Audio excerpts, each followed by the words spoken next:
Second electrical basis. Electrical basis में पहले हम पढ़ेंगे एटॉमिक स्ट्रक्चर क्या होता है। एटॉमिक स्ट्रक्चर, एटॉमिक स्ट्रक्चर की अगर हम बात करें, एटॉमिक स्ट्रक्चर आपको पता होगा, जो बीच का जो केंद्र होता है उसको न्यूक्लियस कहते हैं। ये आपकी शेल हो गई या ऑर्बिट भी कह सकते हैं इसको, KLM। ठीक है, सबसे पहले ऑर्बिट में इनके अंदर देखो, मैं आपको बता देता हूं, इनके अंदर इलेक्ट्रॉन, न्यूट्रॉन और प्रोटॉन होते हैं, पर जो इलेक्ट्रॉन होते हैं वो बाहर वाली शेल में होते हैं। ठीक है ना, इलेक्ट्रॉन्स ही मूव करते हैं। इलेक्ट्रॉन्स पे जो चार्ज होता है वो नेगेटिव होता है, प्रोटॉन पे जो होता है पॉजिटिव होता है, और न्यूट्रॉन पे नील होता है, कोई भी चार्ज नहीं होता। ठीक है, अब कैसे पता लगे कि कितने शेल में कितने इलेक्ट्रॉन्स आएंगे, उसका फॉर्मूला होता है 2n²। अगर फर्स्ट शेल के लिए निकालना है तो 2 इंटू में 1, n की पावर 1 ही है, ये 1² 1, ये आपका 2 आ जाएगा कि पहले शेल में हमारे 2 इलेक्ट्रॉन्स होंगे। अब बात कर लेते हैं दूसरे शेल की, तो दूसरे शेल के लिए अगर निकालेंगे तो ये आ जाएगा 4 इंटू में 2, दूसरे शेल में 8 इलेक्ट्रॉन्स होंगे। अगर ऐसे ही अब तीसरे शेल के लिए निकालना है तो तीसरे शेल के लिए 3 तिया 9, 9 तिया 18, तीसरे शेल में 18 होंगे। तो ऐसे जितनी भी शेल बढ़ती रहेगी उतने इलेक्ट्रॉन्स की लिमिट बढ़ती रहेगी कि इसमें जो हाईएस्ट है इसमें 2 ही आ सकते हैं, इसमें 8 ही आ सकते हैं, और इसमें 18 आ सकते हैं। जो लास्ट शेल होती है, जो हमारी आउटर मोस्ट शेल जिसे कहते हैं हम, outermost shell,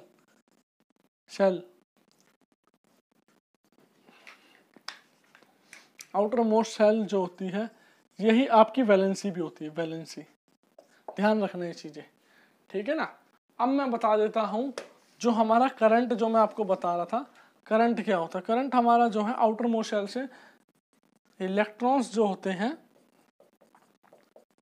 negative to positive direction में फ्लो करते हैं, जिसको हम करंट कहते हैं।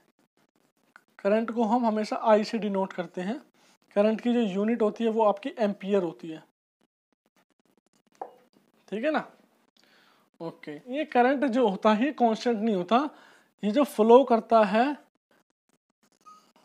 50 इसकी हर्ट्स होती है, मतलब 50 टाइम ये ब्रेकडाउन ब्रेकअप ब्रेकडाउन ब्रेकअप होता है, फ्लक्चुएशन करता है, जिसको कहते हैं इस पॉइंट से इस पॉइंट से इस पॉइंट से इस पॉइंट से इस पॉइंट से इस पॉइंट से 50 हर्ट्ज। ये आपका डीसी करंट होता है, बिल्कुल कांस्टेंट होता है, इसकी 0 हर्ट्ज फ्रीक्वेंसी होती है। ठीक है, 0 हर्ट्ज फ्रीक्वेंसी होती है। अगर आपसे कोई पूछ ले एसी करंट के जो है एडवांटेज बताइए, एसी करंट के एडवांटेजेस क्या क्या है।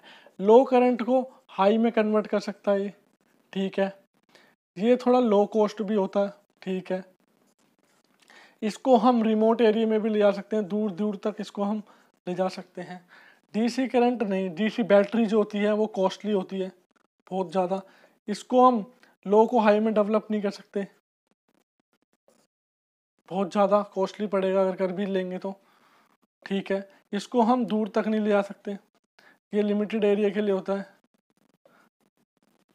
इमरजेंसी सप्लाई के लिए होता है। इमरजेंसी में अगर लाइट चली जाती है तो बैटरी से कभी कभी हम जो है यूज़ कर लेते हैं। एसी डीसी करंट के बारे में हो गया, एसी डीसी करंट, ठीक है ना। अब आपकी बात आ जाती है एसी को, मैंने आपको बताया एम्पियर, ठीक है। ये आपका हो गया बेसिक इलेक्ट्रिकल टर्म, बता देता हूँ कुछ बेसिक इलेक्ट्रिकल टर्म। हमेशा जो भी करंट होगा हमारा, करंट जिसे हम कहते हैं फ्लो ऑफ इलेक्ट्रॉन, या फिर फ्लो ऑफ इलेक्ट्रॉन कह लो इसको, फ्लो ऑफ इलेक्ट्रॉन,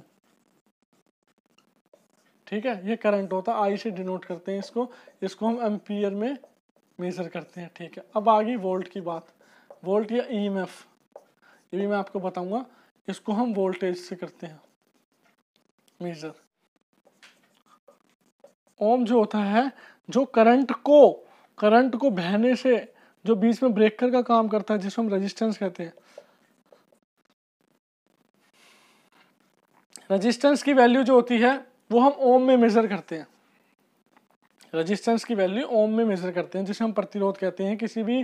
किसी भी कंडक्टर में जो करंट फ्लो होता है, सप्लाई को कितना चाहिए, कितना ब्रेक करना है, वो रेजिस्टेंस का काम होता है। वो ब्रेक करके आगे सप्लाई को फ्लो होने देता है।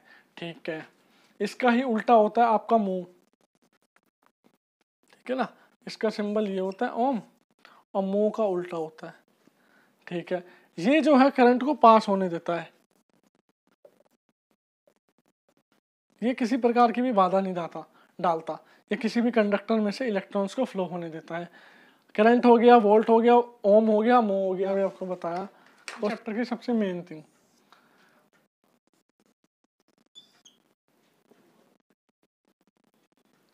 ये आपका हो गया एसी करंट। ये आपकी जो यहाँ पे जो करंट की वैल्यू होगी, ये होगी पीक वैल्यू। उसके बाद आती है आपकी आरएमएस, उसके बाद आती है उसकी एवरेज। तो अगर हमें निकालना हो पीक वैल्यू, आरएमएस, और तो हम कैसे निकालेंगे पीक वैल्यू, आरएमएस और एवरेज वैल्यू? पहले हम बात कर लेते हैं आरएमएस की, पहले हम बात कर लेते हैं पीक वैल्यू की। पीक वैल्यू निकालने का फॉर्मूला क्या है? निकालनी हो तो हम उसको गिवन वैल्यू को इनटू कर डिवाइड कर देंगे आपका 0.707 से। ये आपकी पीक वैल्यू निकल जाएगी कि हाईएस्ट वैल्यू कितनी है। ये आपकी पीक वैल्यू निकल जाएगी। इससे पीक वैल्यू कैसे निकलेगी? गिवन वैल्यू को डिवाइड कर देंगे हम 0.707 से। ठीक है, और हमें आरएमएस वैल्यू निकालनी है। आरएमएस वैल्यू के लिए कुछ नहीं करना, जो इसकी पीक वैल्यू निकली है, पीक वैल्यू को अगर हम इनटू कर देंगे 0.07 से, तो ये आपकी आरएमएस निकल जाएगी। ठीक है, और इसी प्रकार अगर एवरेज निकालनी है तो आपकी जो पीक वैल्यू आई है, पीक वैल्यू, उसको हमें इनटू करना पड़ेगा 0.637 से। ये नोट डाउन कर लेना, बहुत ज़्यादा मोस्ट इंपॉर्टेंट है। इससे आपकी पीक वैल्यू आ जाती है। इसको अगर इससे इनटू कर देंगे पीक से, इस वैल्यू से, तो ये आपकी आरएमएस आ जाती है। एवरेज के लिए आप इसी को, पीक वैल्यू को इस संख्या से इनटू कर देंगे तो ये आपकी एवरेज वैल्यू आ जाती है। एवरेज वैल्यू जो होती है total under the curved area divided by base of length, ये आपकी एवरेज हो जाती है।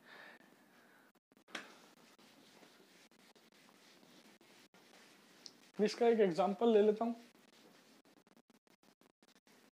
कि हमें पीक वैल्यू निकालनी है। मान लीजिए हमारी डीसी सप्लाई जो है, एसी जो सप्लाई है 220 वोल्ट आ रही है, तो 220 वोल्ट आ रही है, पर जो इसकी जो पीक वैल्यू होगी वो कहीं ना कहीं आपकी 310 वोल्ट होगी। एक पीक जो होता है उसका इतना होगा। तो इसके लिए हमें क्या करना है? पीक वैल्यू निकालने के लिए इसके लिए हमें डिवाइड कर देना है 0.707 से। ठीक है ना, जब इसको आप 0.707 से डिवाइड कर दोगे तो ये आपकी पीक वैल्यू आ जाएगी। और इसी प्रकार जो पीक वैल्यू आ गई, मान लीजिए इसकी पीक वैल्यू आ गई 310, मैं आपको एग्जांपल बता रहा हूँ, 310 आ गई। ठीक है, अब इसकी हमें आरएमएस निकालनी है। आरएमएस के लिए 0.07 से इनटू कर देंगे तो ये इसकी आरएमएस आ जाएगी।